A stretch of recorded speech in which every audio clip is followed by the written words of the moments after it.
What's up, everybody? Rubits. This is Little Big Robots back with another video wearing my I Have Bad Hair Tonight hat.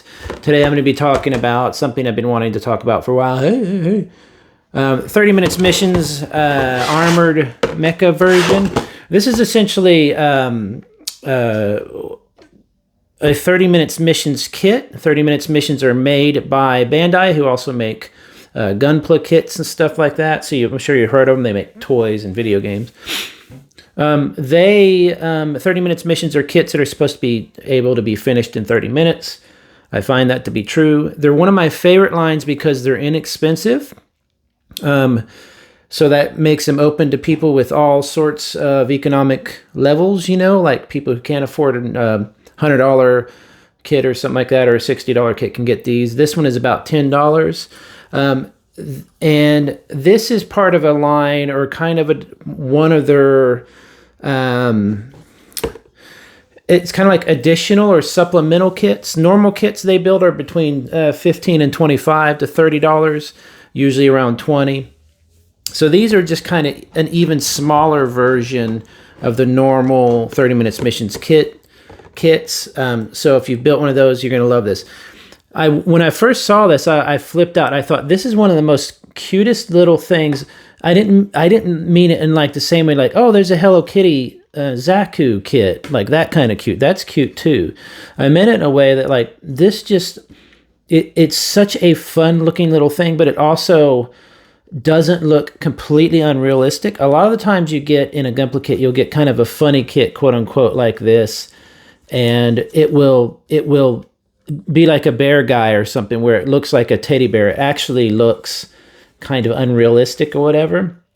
This one, it has that, but if you really, especially as it's sitting side by side with other 30 minutes missions kits and they're a little bit larger, this feels like something that you could actually see being designed, which I really like.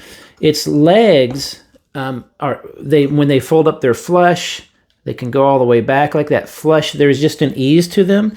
And also their joints aren't made up of separate poly caps and stuff. It's literally just the upper leg, the lower leg, and then they snap into each other and have this nice smooth hinge that, thanks to the engineering of the kit, is tight enough that it will hold a pose. Now, over time, I guarantee it that these little things, just like other kits and 30 minutes missions kits, will become really loose, but because they're so inexpensive, it's not a big loss, but also it's easy to tighten them up. But he's super posable. I don't really quite know the story on him. I haven't read it yet. What's great about new modern Bandai kits, as well as 30 minutes line, is all the lore and explanations are done in English as well as Japanese. But this one also has a little bit of a secret here. You got the little secret pod kind of guy that comes out, so the body can stay there. And then you have a little pod thing.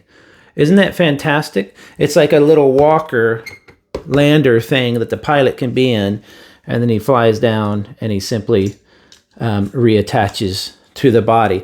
Not usually the type to do this, because these days kits and toys are so it can take so long for people to get their pre-orders because they only get so many from Japan or China or whatever, and everything is backlogged and stuff.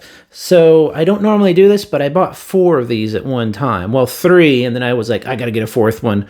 I'm going to build one, keep 2, and I'll probably do a giveaway on the 4th one, maybe. I don't know. I have a lot of those kind of $10-ish kits, like the entry grade kits. I keep a stack of 6 or 7 of those, and I give them to people when somebody mentions being interested in modeling or, you know, gunpla kits. But the way his kind of semi-gloss finish, the way he's designed, the chunkiness of it, the fact that all these 30 minutes missions kits will have additional little plug holes, so you can easily put weapons or wings or whatever you want them. The legs are easily, you can pop a leg off and pop another 30 minutes regular size leg on it. It's a very simply designed, fun kit to build. This is something that if you want to get a kid into building stuff or into gunpla or whatever, this is the way to go. You get them something like this and you let them build a little army or whatever. You move up to the next level and you go from there. Now, interestingly enough, these normally don't have any leftover parts. here's the guide, and as you can see, it'll have English and the lore and stuff. So I've got to read about what this little thing is for.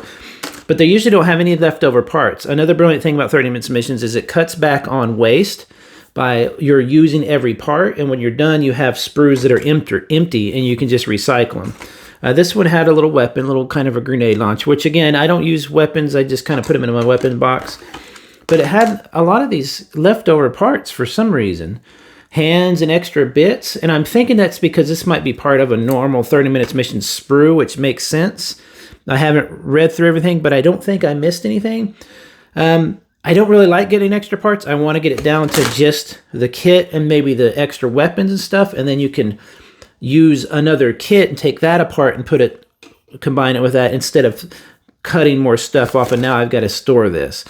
But that was kind of interesting. I thought it was kind of cool. You do often have leftover polycaps because it's designed to use these standard ones, and you always have 1 or 2 left over because they want you to have extra.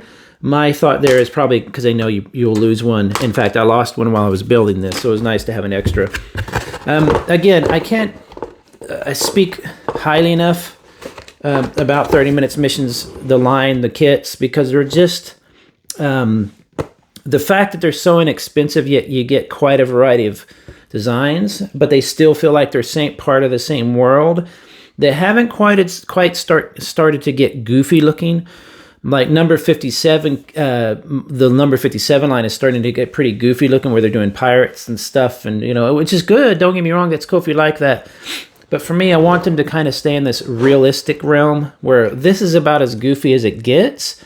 But you could see this guy being maybe like an underwater thing. He's bulbous for a reason. It doesn't feel silly, but it is pretty annoying. I mean, adorable.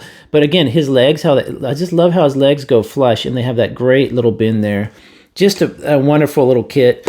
Pick one up if you can. They're around $10. Grab 3 or 4 if you want.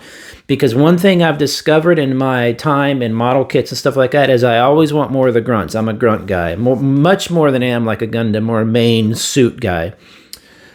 The grunts sell out, and it's impossible to find them. Like the Hymach from Build Fighters. I want more of that. And I can't find them unless they're like $40. It was about $15 or $13 before or something like that. So fantastic little kit. What I'm going to do now is I'm going to pretend to show you a close-up of his face, but I'm actually going to press stop on the video because I haven't figured out how to do that remotely yet. Isn't that cute? Look at that. Ooh, look, here he is.